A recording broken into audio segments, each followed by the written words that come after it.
오늘은 이것부터 설명을 조금 드리고 말씀을 드리도록 하겠습니다.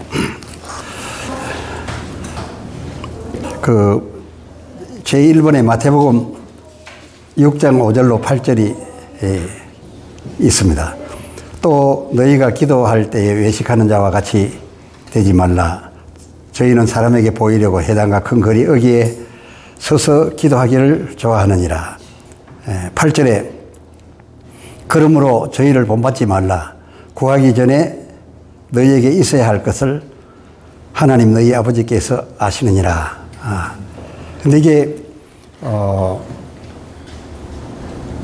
짝이 나누어져 있는 이 말씀들을 지금은 모을 때라고 전에 말씀을 드렸습니다.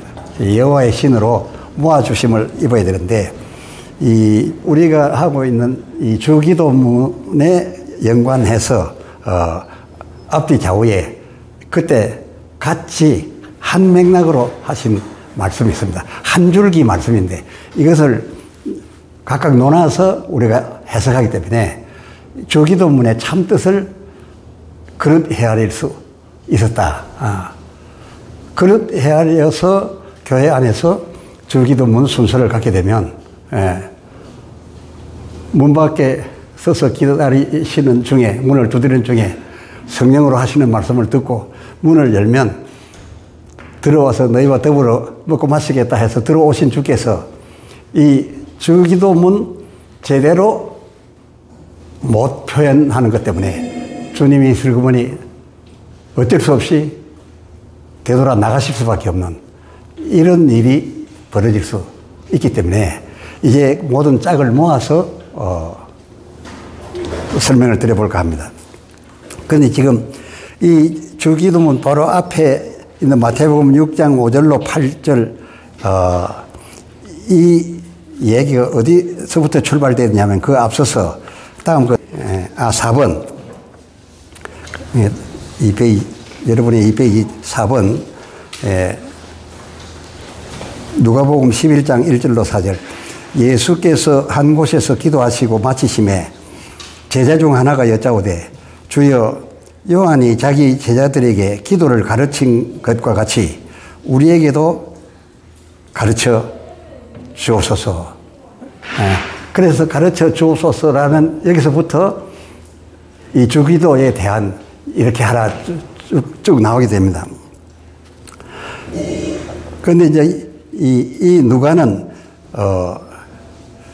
바로 그 뒤에 뭐가 빠졌느냐 하면 앞서 말씀드린 이 마태복음 6장 5절로 8절 그 주기도문 전제 조건, 주기도문을 제어할 수 있는 전제어를 이 누가는 빠뜨리고 쓰지 않았습니다.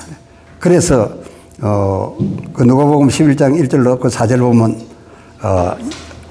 가르쳐 주옵소서 하니까 그 다음에 2절로 바로 들어갔습니다. 예수께서 이르시되 너희는 기도할 때에 이렇게 하라. 아버지의 이름이 거룩히 여김을 받으시오며 이렇게 나갔습니다. 그러니까 이 누가가 기록한 누가복음만을 보면서 주기도문을 대하게 되면 그 전제어를 알 수가 없습니다. 마태는 그 전제어를 기록했는데 누가는 안 기록했다. 그걸 볼 수가 있습니다. 그리고 그러다 보니까 그 3절에 누가복음 11장 3절에 우리에게 날마다 일용할 양식을 주시고 이렇게 이제 받아 적었는데 그것은 앞서 말씀드린 그 마태복음 6장 8절 그러므로 그 제일 첫 번째 소개한 내용입니다. 그러므로 저희를 본받지 말라. 너희가 구하기 전에 너희에게 있어야 할 것을 너희 하나님 아버지께서 아시느니라. 너희 아버지께서 너 구하기 전에 아시느니라.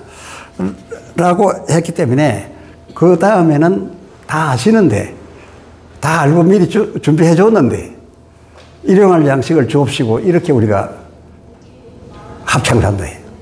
때로 고백을 한다. 이게 너무 안 맞는 거죠. 이 전제 없이 이 누가복음에서만 보면 그렇게 되고 또 이 마태복음에도 전제어를 빼버리고 그냥 하늘에 계신 이렇게 되는 것이 큰 그 문제가 되는데, 또 첫 페이지로 돌아가서 그 1번 마태복음 6장 5절로 8절 이어서 이제 9절이 듭니다. 9절이 들어가는데 9절이 뭡니까? 그러므로 라고 나옵니다. 그렇게 그러므로라는 말이 뭐냐? 앞에 사람들이 이렇게 한 것이 잘 되었으면 잘 되었고 못 되었으면 못 되었다라는 전제를 깔아놓고서 앞에 사람들이 한 것이 이렇게 문제가 있으니까 그러므로 너희는 이렇게 기도하라, 이렇게 나온 겁니다. 예.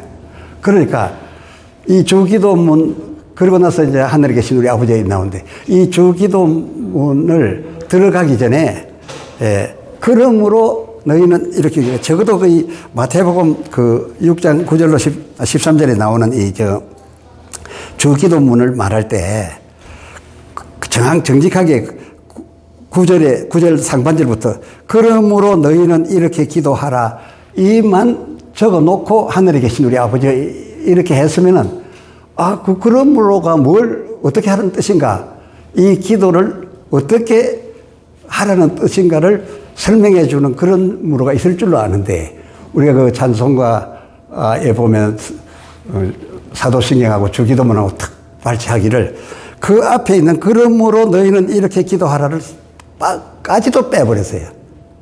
나누지 말아야 되는데 빼버리고 하늘에 계신 우리 아버지의 이름이 그렇게 여김을 받으시옵시고, 이제 이렇게 됨으로써 전혀 분리하지 말아야 될 것을, 이건 앞에 말 안 하고서 뒷말만 하게 되면, 그리고 뒷말 자체만 가지고서 해석하게 되면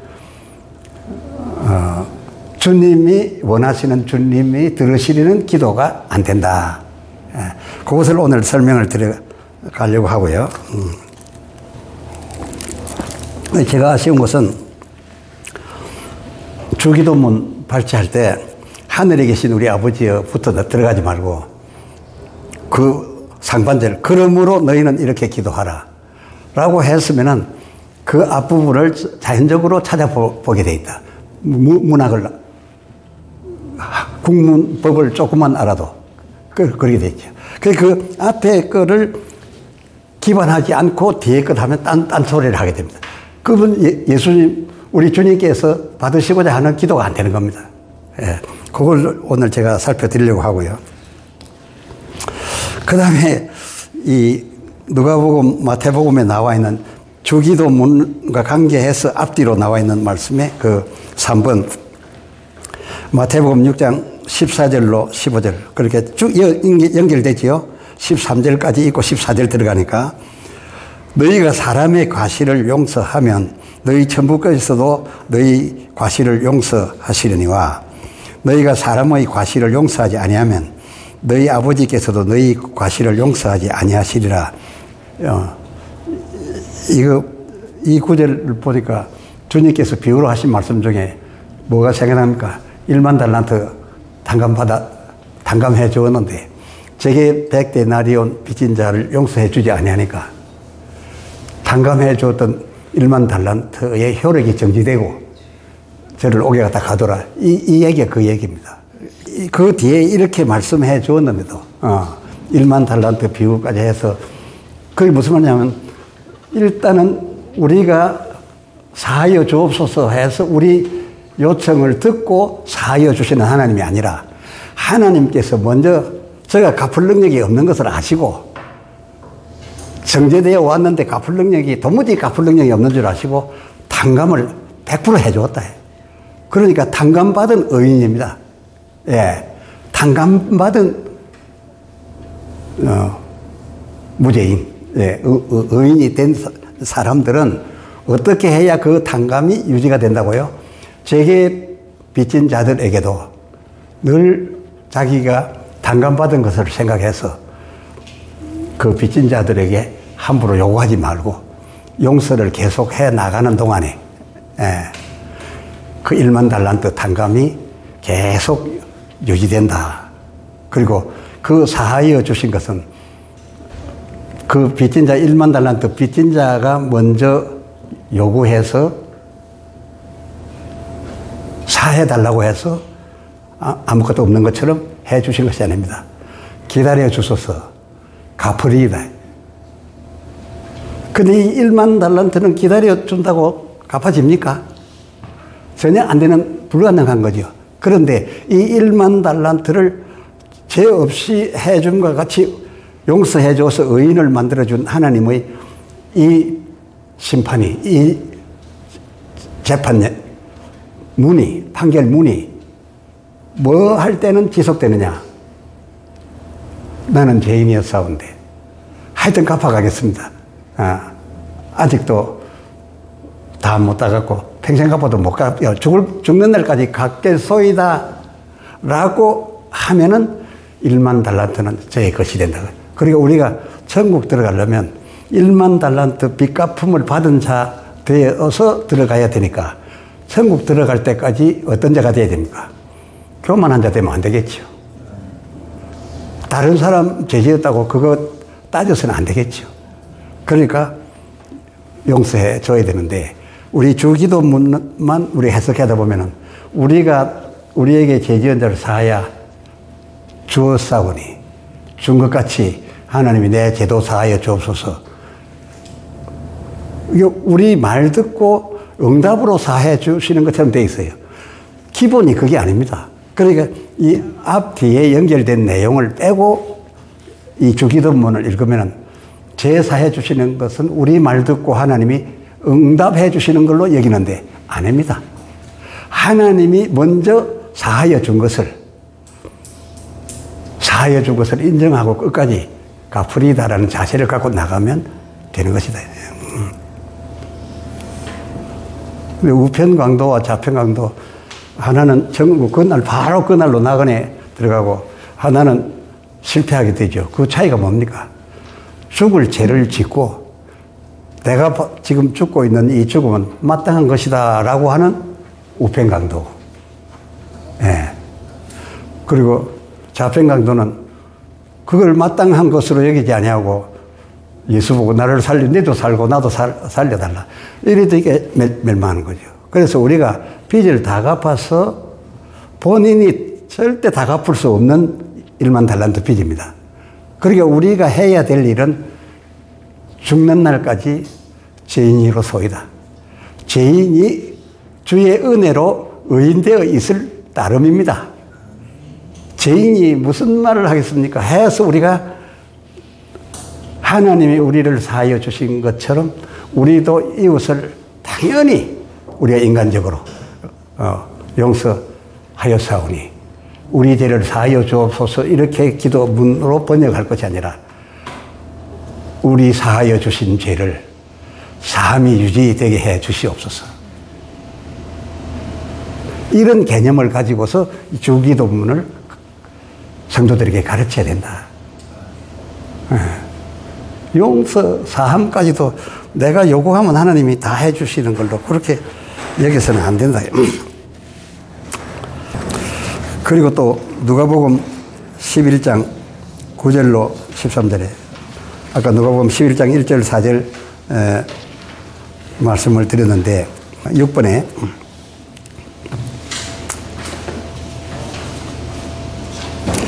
또 내가 또 너희에게 이르노니 구하라 그러면 너희에게 주실 것이요 찾으라 그러면 찾을 것이요 문을 두드리라 그러면 너희에게 열릴 것이니 구하는 이마다 받을 것이요 찾는 이가 찾을 것이요 두드리는 이에게 열릴 것이니라. 너희 중에 아비 된 자 누가 아들이 생선을 달라 하면 생선 대신에 뱀을 주며 알을 달라 하면 전갈을 주겠느냐. 너희가 악할지라도 좋은 것을 자식에게 줄 알거든. 하물며 너희 천부께서 구하는 자에게 성령을 주시지 않겠느냐 그랬어요. 우리 보통 이것도 또 잘라가지고 구하라 그러면 주신다. 찾으라 그러면 찾는다. 문을 두드리라 그러면 열린다. 좋은 것을 주신다. 이렇게 하고 있는데 예수님께서 우리가 말하는 이 주기도문을 설명하기 위해서 쭉 연결된 내용을 지금 제가 다 말씀드렸어요. 그러니까 여기 이제 구하라. 근데 여기서 지금 제가 미리 좀 말씀드린 것은 이 성경에서 말하는 주님이 말씀하시는 기도는요, 우리가 생각하는 기도처럼 기도는 무조건 구한다 이렇게 생각 안 합니까? 응답받기 위해서 구한다라는 뜻이 강한데, 성경적으로 기도는 오히려 여호와 하나님과 호흡하면서 찬양한다. 영광을 돌려드린다. 그러한 부분을 오히려 더 기도라고 하고, 그 다음에 내 자식이 병들어사니 낫게 해 주소서, 당장 어려움을 당해싸우니 이 지경에서 내 풀려나게 해 주옵소서, 구하라. 그리고 또 좋은 배필을 찾는데 찾으라. 직장을 구하는데 문을 두드리라. 이런 우리가 생각하는 기도라는 개념으로는 성경은 주로 말하기를 간구라 그랬어요. 간구. 그래서 성경에 보면 기도와 간구 그리 나오지요. 네. 지금 제가 그렇게 생각나는 대로 구절 말씀 못 드렸는데, 기도와 간구를 구분하고 있어요. 기도는 성경에서 말한 기도가 이제 제일 멋진 기도의 아주 전형적인, 하나님이 바라시는 기도의 전형적인 것이 요나서 2장입니다. 요나가 그렇게 어려움을 당하고 그 물고기 뱃속에 저 바다 밑창까지 들어갔는데 그 안에서 여호와께 제사를 드리며 여호와께 아뢰대하면서, 요나가 1장, 3장, 4장 다 불평이었어요. 율법으로 놓고 볼 때는 니느웨는 망해야 되는데 살리려는 하나님에 대해서 불만이었어요. 그러나 물고기 뱃속에 던져져 들어가서 수월에 이틀째, 3일째 이제 그 상황 속에 들어가서 내가 주께 아뢰어 기도를 드리옵네. 그 기도가 나옵니다. 그 기도에 주시옵소서가 하나도 없습니다. 전부 구원은 주께로부터 나오는 겁니다. 내가 감사하는 목소리로, 내가 감사하는 목소리로 구원은 주께로부터 나오며, 주께서 베푸시는 은혜를 누가 감당하겠습니까? 이 내용인데, 그 예수님께서 바로 이 요나의 뱃속 복중, 물고기 복중 그 감사 기도를 자기가 십자가에서 남에게 들리지 않게 혀가 이틀에 붙어서 남이 들을 수 없게 하는 고백의 기도를 한다고 성경이 그렇게 예언을 해두었기 때문에 다 듣게끔 할 수 없는 기도를 가리켜서 나의 어떤 표적하지만 요나의 표적이 내게 제일의 것이다. 그게 뭐가 들어있어요? 남이 듣지 못하는 당신의 고백이, 예수님의 고백이 요나서에 있기 때문에. 그래서 나의 마지막이자 하나 지금 선정해서 표적이라고 한다면, 그리고 요나가 3일 동안 죽었다가 살아난 그 차원이 아니에요. 성경 전체가 요나의 표적이고 성경 전체 이적이 예수님에 관한 것인데, 이 요나의 것을 맨 마지막 죽음을 앞두고 산 것은 이 표적밖에 남은 게 없다. 다른 건 다 이뤘다 이 말이에요. 창세기부터 다른 나에 대한 표적들은 다 이뤘는데 이제 남은 거 하나, 그 요나서 2장에 주님의 고백이 들어있어요. 엄청난 고백. 그러한 내용을 기도라 했다. 주님이 들으시려는 기도다 그거예요. 그러니까 이 기도와 간구, 기도와 구함, 우리 성도들에게 막 기도하라 하면은 뭐든지 문제만 있으면 기도하라 하면 하나님께 영광 돌리자라는 개념으로 받아들이는 성도가 별로 없어요. 막 이웃에게 전화까지 걸어가지고 기도하자. 그때는 좀 구해달라. 간구해달라. 문을 두드려달라. 그러한 그렇게 기도와 간구가 좀 다르게 되어 있는데, 우리는 옛날부터 이 세상 사람들은 기도라 하면은 나는 받아야 되고 주실 일은 주셔야 되는 거, 뭐든지 받아들이려는데 초점을 맞추다 보니까 기도라는 단어가 요구해서 받는 것밖에 없어. 그런데 예수님께서 너희가 이렇게 기도하라는 것은 달랐어요. 우리가 객관적으로 막 번역도 그리 하고 번역도 그리 돼 있고 우리 주기도문 보면 일용할 양식도 주시옵소서. 우리에게 죄지을 사하여 주옵소서. 우리 죄도 사하여 주시옵소서. 전부 주시옵소서 이렇게 돼 있어요. 그런데 예수님께서 가르친 기도로 보면 그 앞과 뒤를 좌우를 다 연결해서 이 기도문을 연결해서 찾아보면 그 기도문의 뜻이 그런 게 아니다. 그래서 저는 상당히 오래전부터 우리에게 일용할 양식을 주옵시고 아무리 봐도 앞뒤 계산을 해보니까 우리가 일용할 양식이 없어서 아침에 굶고 나와서 주일 대회에 떼창으로 양식을 주옵소서 이렇게 기도하는 사람이 있습니까? 그렇게 기도하는 사람이 아침 굶고 온 분이 있습니까? 없어서? 없습니다. 적어도 한 달치 월급도 다 있고 그날 먹을 양식이 없는 사람 아무도 없습니다. 놀이까지도 지금 다 보험도 넣고 하면서 다 준비하고 있어요.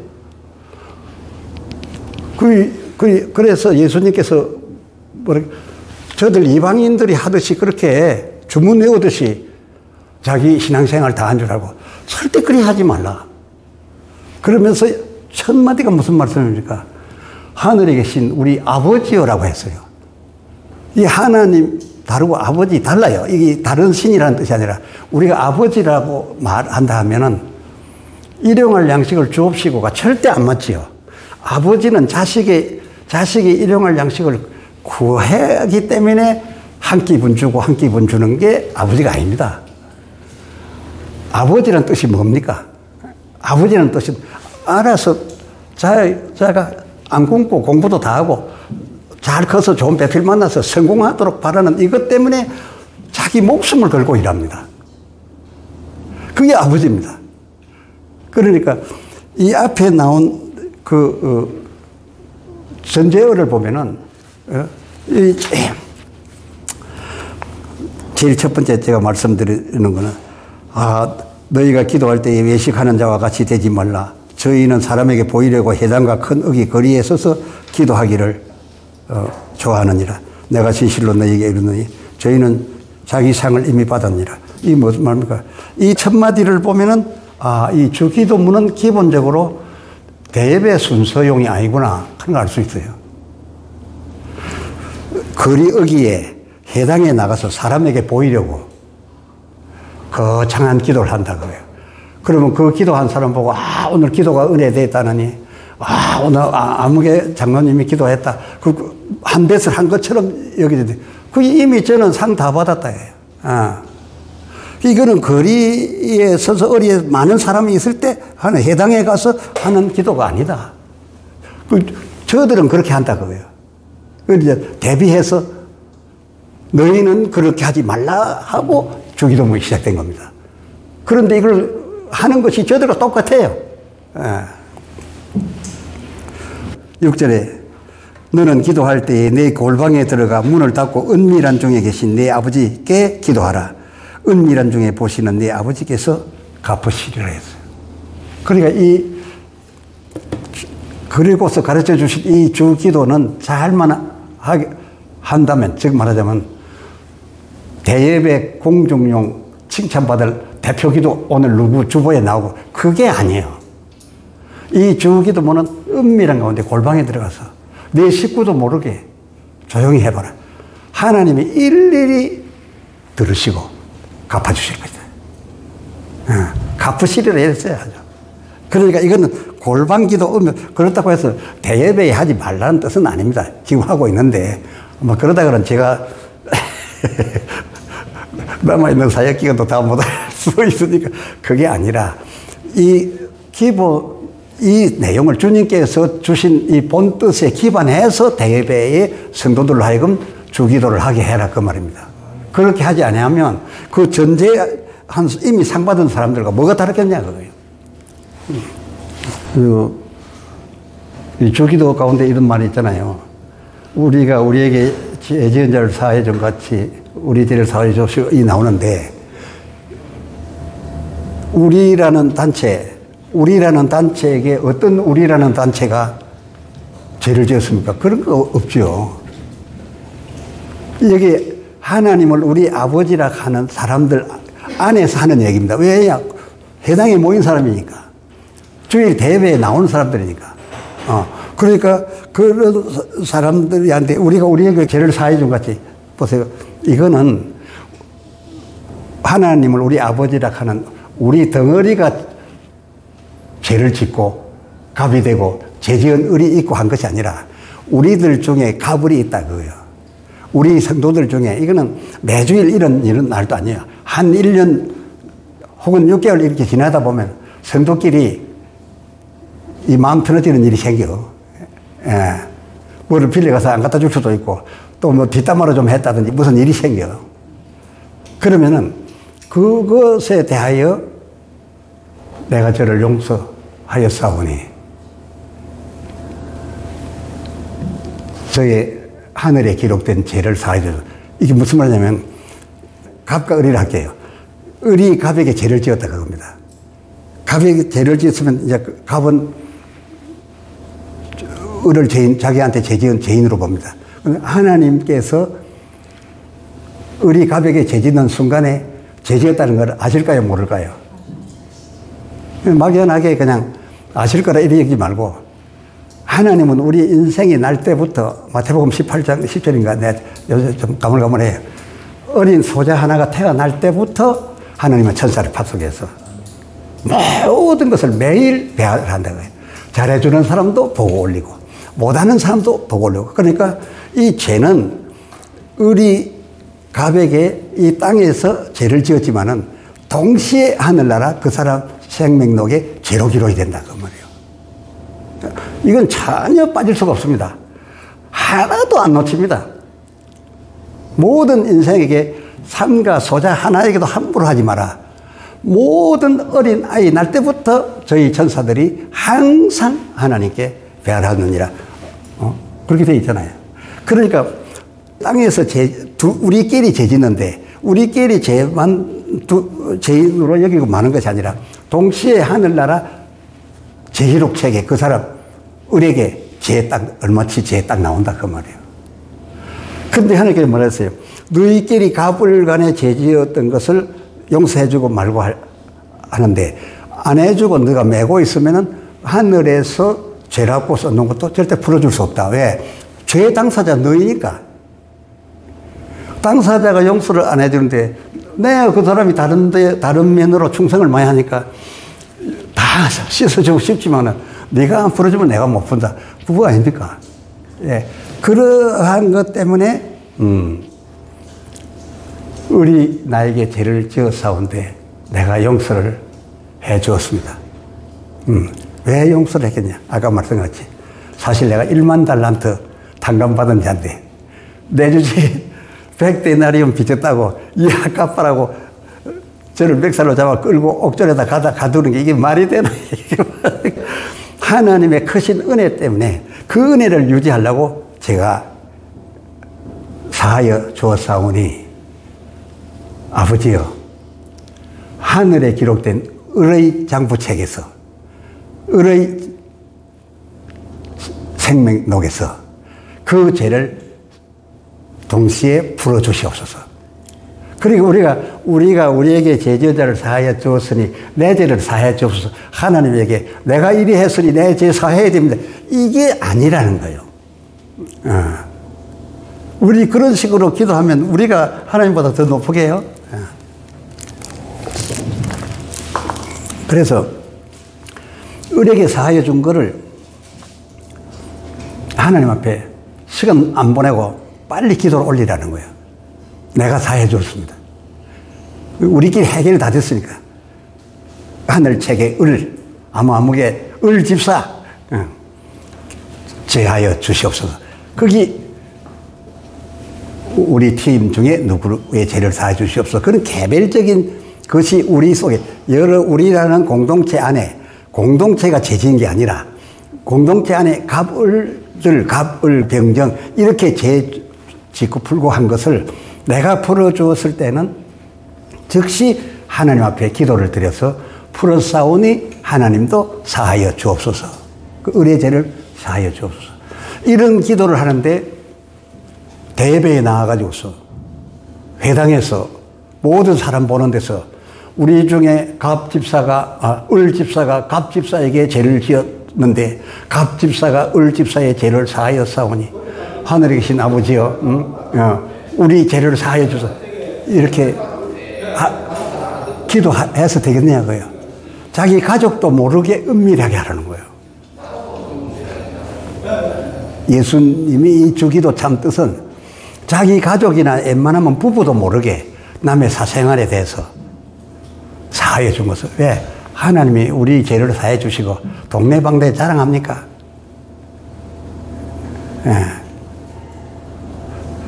예. 이제 앞뒤를 다 계산해 보면 그런 뜻인데 이런 것에 기반해서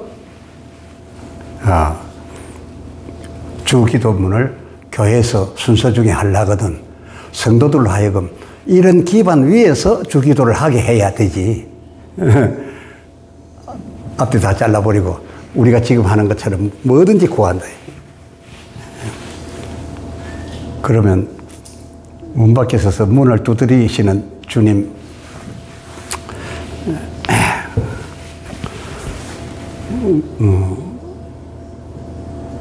문 두드리고 거기에만 계시려고 두드리십니까? 들어오시겠다는 말씀 아닙니까? 그런데 예배를 잘 들으면 여호와의 이름을 잘 부르고 주님의 부름, 예배 순서 주님 부름을 제대로 하게 되면 날 부르네? 날 초청하네? 안으로 들어가네? 성도들이 다 아멘하고 나도 저들을 불렀는데 저들이 날 부르네. 얼른 들어오고 싶은 그게 요한계시록 3장 20절에 하반절이 목적 아닙니까? 문 밖에 서 있는 것이 목적이 아니라 문 안에 들어가서 너희와 더불어 마시고 즐기자. 이게 목적 아닙니까? 그래 들어오셨는데 예수님은 속히 들어오십니다. 왜 이 주님이 속히 들어오시는 것은요. 나라에 임하옵시고 이 나라에 임하옵시고 하는 것은 성령이 그 걷는과 함께 오시옵소서 아닙니까? 예. 성령이 임하여서 너희에게 귀신을 쫓아내는 것이면 하나님 나라가 이미 너희에게 임하였느니라 했잖아요. 여기서 나라에 임하옵시며 하는 것은 하늘나라가 들어와가지고 영화를 보이자 그런 뜻이 아닙니다. 약속하신 성령을, 권능의 성령을, 그리고 그 성령이 오시면은 예언도 하시고 무엇이 잘못된지 가르쳐도 주시고 권능도 해주시고 귀신을 쫓아내는 능력도 있고 어루만지면 병을 낫게 하는 이적의 힘도 그 안에 다 있으니 너희가 무엇을 구하든지 성령을 주시지 않겠냐. 그 성령이 오시면 너희 요구사항을 다 풀어주지 않겠냐고요. 그 나라에 임하옵시고, 그 나라에 임하옵시고 해서 이제 우리 성령님이 이제 그 문 밖에 서서 계시지 마시고 안으로만 성령이 교회들에게 하시는 말씀을 목사 입을 통해서 소리로만 듣지 마시고 들어오셔서 목사의 후광이 되시옵소서. 목사님이 완전히 주님의 성전이 되게 해 주시옵소서. 그리고 목사의 목소리와 목사의 손짓과 목사의 생각을 다 주께서 장악하시고 마치 세례 요한에게 엘리야가 들어왔더니 어린 애 때부터 엘리야 기질이 나와가지고 털이 안 나니까 털 옷을 입고 광야에 제사장 아들이 성전에 있어야지 광야가 될 겁니까? 엘리야가 그 속에 들어가니까 엘리야가 뭉게뭉게 퍼져 나와서 그의 움직임과 태도가 전부 약대 털옷을 입고 메뚜기가 석자 잘 먹을 사람이 메뚜기가 석자를 먹고 그 사가랴의 제사장 아들 세례 요한이 그거 먹을 사람입니까? 강야에 나갈 사람입니까? 그걸 외칠 사람입니까? 엘리야가 들어가서 뭉게뭉게 되듯이 주님이 안에 들어오셔서 성령으로만 아니고 직접 들어오셔서 그 목사를 엘리야의 심령이 세례 요한에게 들어와서 세례 요한을 용모까지 바꾸고 행동까지 바꾸는 것처럼 주님이 직접 들어오셔서 우리 목사님을 몸 삼으시사, 당신의 몸 삼으시사, 당신의 두뇌 이 브레인 생각나게 하신 되시사, 그리고 말하는 것도 당신께서 성령으로 말하게 하심을 따라 말하게 해 주시사, 우리가 목사를 본 것이 아니라 주님을 듣고 본 것이 되게 해 주시옵소서. 네. 이제 이렇게 되는데 그 주님이 나라에 임하여 들어오시옵소서 하는 것이 오래 안 걸립니다. 오래 안 걸린 게 이 마귀 세계에서도 신이 내려오려면은 그 내림굿이라고 하는데 그쪽에서 하는 용어를 제 쓰는 거 별로 쓰고 싶지 않지만 말하자면은 마귀도 그 마귀가 마귀된 게 뭡니까? 하나님 나라 하는 걸 다 보고 따라 안 합니까? 영은 영 아닙니까? 악령일 뿐이지. 예. 그런데 그들이 그 자기의 신을, 악신을, 힘 있는 악신을 부르려고 할 때, 그 신내림, 신반다 이런 거 할 때, 그게 금방 안 들어옵니다. 앞에 그 전초가 어떤 때는 며칠 근구을 해야 돼요. 오래 들어 뒤집어지도록 해야 돼. 예. 공중권세 잡은 영이 내려오는데도 그렇게 시간이 걸리는데, 공중 위에 하늘에 계신 하나님의 영이 오는 데는 몇 달 안 걸리겠나 이리 싶지만은 성령 오순절 이후에 그 신이 공중권세를 뚫고 내려와서 우리 육체 속에 들어와 계심이라 그랬어요. 그게 벌써 성도들이나 여기 하나님을 우리 아버지라고 말할 수 있는 우리 이 공동체의 요원들은 어디를 가든지 성령 안에 들어 계셔. 워낙 자기가 세기 때문에 안에 계신 주님이 안 나타 보여 그렇지. 못 빠져나와서 그렇지. 이게 열어드리면 그냥 스물스물 나와 예수님의 모습이. 근데 그게 들어오려면 오래 걸리는데, 우리는 왜 예배 순서에 바로 첫 순서에 예배의 부름 한번 제대로 하면 첫 순서에 우리와 함께 더불어 마시고 싶어 하시는 주께서 오죽 들어오시겠냐고요. 그리 들어오셨는데 순서적인 주기도를 하는데 주님의 의도와는 전혀 다르게 지가 하나님보다 세고 하나님 보고 용서도 오다를 내리는 것 같고 뭐든지 달라. 아니 내가 아버지를 하는데 이방인들이 하는 것이 오죽이나 예수님이 마음에 안 들었으면 딱 첫 마디가 하늘에 계신 내 아버지여, 내 아버지여라고 했어요. 그 아버지가 너희 먹을 것을 미리 다 알고 다 채워주는데 내가 준 양식으로서 반찬으로서 밥 반찬 해 먹고 예배부로 나와가지고서 아침에 밥도 끼니 때거리가 없어서 밥을 굶고 나온 것처럼 일용할 양식을 주시옵소서 해야 비로소 주는 그런 예배가 아니지요. 이게 이렇게 되면 그렇게 들어오신 주께서 계실 수가 없죠. 영광은 그냥 완전히 이방인의 중언 부언 같다 이게요. 그냥 주문 외우듯이 외우고 있지. 제 실전하고 아무 관계없는 것을 외워야 된다. 그것도 하나가 하는 것이 아니라 떼창으로 그냥. 그렇게 해야 되면 들어오신 주님이 계실 수가 없죠. 그러면서 구하라 찾으라 문을 두드리라 이것도 뭡니까? 정말 우리 생각하는 그런 기도, 달라고 하는 기도, 그런 기도를 정말 열심히 해봐라. 세상에 없어 해도 벗을 인하여서는 안 줄 수 있고 내가 잠들었기 때문에 안 줄 수 있지만 하나님께서는 그리 안 한대요. 그런데 반드시 너에게 주실 것이고 그렇게 찾으면 찾게 해주시고 만나게 해주실 터인데 그렇게 구하는 자에게 내 아버지께서 성령을 주시지. 왜? 성령을 성령의 이름을 걸어놓고 거룩하신 성령이여 내게 오셔서 내 안에 드사 충만하시옵소서 구하는데 성령 아닌 악신을 주겠느냐 그 말이에요. 아버지가 그래 하겠냐. 그 힘센 아버지가, 그 전능하신 우리 아버지가 그 자식이 그렇게 성령 주시옵소서. 내가 하나님의 성전이 되기를 원하나이다 라고 하는데 악한 자라도 달라는데 생선을 달라는데 뱀을 주며 뭘 달라는데 전가를 주겠냐. 하물며 너희 하나님 아버지께서 구하는 너에게 성령을 주시지 않겠냐. 누가복음 11장 5절로 8절. 또 이르시되 너희 중에 누가 벗이 있는데 밤중에 그에게 가서 말하기를 벗이여 떡 세 덩이를 내게 빌리라.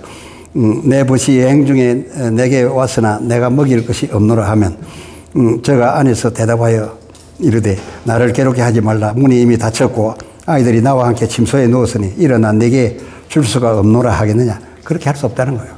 이 무슨 말이에요. 자기도 성령 받아야겠지만 아버지 안에서 우리라고 하는 이 공동체가 이 성령을 못 받아서 성령의 도움을 잊지 못하고 있으면 그를 위해서 기도하라는 거예요. 손을 잡고 기도하고 안수하면서 손을 잡고 기도하고 그러면 주신다는 거예요. 내가 너에게 말하노니 비록 벗됨을 인하여서는 일어나 주지 아니할지라도 그 강청함을 인하여 일어나 그 소용대로 주리라. 이것이 어디에 해당되는 겁니다. 나라에 임하옵시고를 정말 구하라는 거예요. 하나님 나라가 임하셔서 나를 지배하시고 우리 집안을 지배하시고 내 사업을 직장을 지배하여 주시옵소서.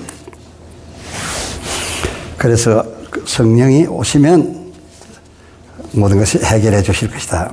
그 다음에 7번 마태복음 9장 14절로 17절. 이게 다 주기도문 앞뒤에 있는 연관된 것만 다 14절에 그때에 요한의 제자들이 예수께 나와 가로되 우리와 바리새인들은 금식하는데 어찌하여 당신의 제자들은 금식하지 아니하나이까.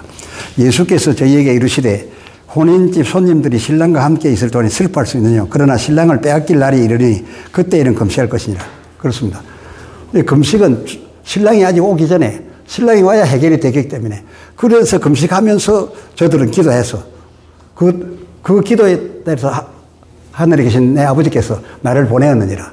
저희에게 신랑이 왔느니라. 근데 신랑이 왔는데 전에 하던 대로 계속 금식하면서 그렇게 슬퍼하면서 애절하게 기도할 게 뭐냐. 이미 왔는데. 그러나 너희는 내가 왔기 때문에 내 제자들 너희는 저 사람들처럼 금식하면서 저렇게까지 할 필요가 없어.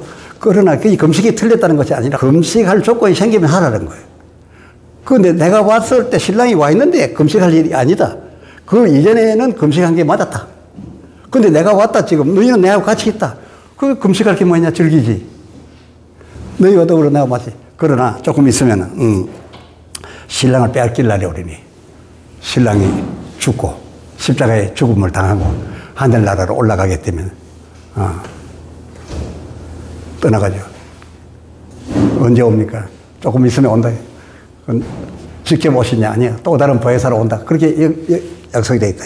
그러면 그때에는 신랑이 더군다나 함께 있다가 떠나갔으니까 처음부터 안 온 경우보다도 더 걱정스럽고 더 답답한. 그런데 다시 보내주신다고 했으니까 그때는 죽을 각오로 기도하라는 거예요. 저들이 금식한 것보다 더 금식하고 말이에요. 그래서 오순절에 다락방에 모여서 열흘이 지나는 동안에 전혀 모여 기도하다. 음식 먹으러도 가지 않고 갖고 온 걸 서로 나눠 먹으면서 옷도 서로 막 교대해 입어가면서 그렇게 해서 형제를 위해서도 기도하고 해가지고 전원에게 갔다라고 이제 말씀하시면서 그 16절에 생배 조각을 낡은 옷에 붙이는 자가 없나니 이는 기운 것이 그 옷을 당기어 헤어짐이 더하게 되며 새 포도주를 낡은 가죽 부대에 넣지 아니하나니 그렇게 하면 부대가 터져 포도주도 쏟아지고 부대도 버리게 됨이라. 새 포도주는 새 부대에 넣어야 둘이 다 보존되느니라. 이게 무슨, 그래서 이 얘기를 우리는 뭐 정치하는 사람들도 새 포도주는 새 부대, 그러니까 새 포도주는 참 좋은 줄 알고, 새 부대도 참 좋은 줄 알고, 전부 바꿔라 이래. 그러면 한때는 뭐 다 바꿔. 선거 운동하면서 캐치프레이즈가 다 바꿔. 예. 그러니까 바꾸면 다 좋은 줄 알아요. 이 성경은 지금 이 얘기가 왜 나냐면 바리새인들이 금식하며 기도했는데 우리는 지금 안 먹고, 금식 안 하고 먹고 이러니까 저 사람들이 비난을 합니다. 그렇게 예수님 제자들이 우리가 어찌하면 좋겠습니까? 우리에게 기도를 가르쳐 주십시오. 또 바리새인들이 오면 당신의 제자들은 왜 먹고 즐깁니까? 금식도 안 하고. 이게 예수님이 이 설명을 드립니다. 둘이 다 따로 놀아라. 둘이 같이 섞으려 하지 말라고 해요. 하는 쪽은 생배 조각이고 한쪽은 헌배 옷인데 그것도 갖다 붙여봤자 서로 땡기다가 보면 둘 다 망한대. 그러니까 구약시대는 구약시대 한 게 맞고 지금 이 시대에는 이 시대 한 게 맞다. 이 제자들이 지금 신랑이 왔기 때문에 이렇게 즐기지만 또 잊어버릴 때는 또 구약보다 더 할 거라. 그게 때에 맞게끔 하는 거지. 왜 지금 너는 왜 같이 안 하느냐. 그래 하지 말아요. 네, 근데 그 뜻에서 하신 말씀이고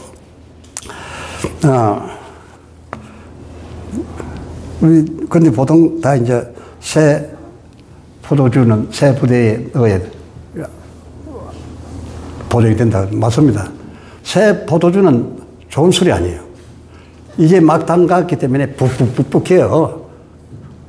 빵빵빵빵 소리가 나. 술도가에 갖다만 넣은 거는 빵빵빵빵 그 이제 발효가 되면서 불어나요.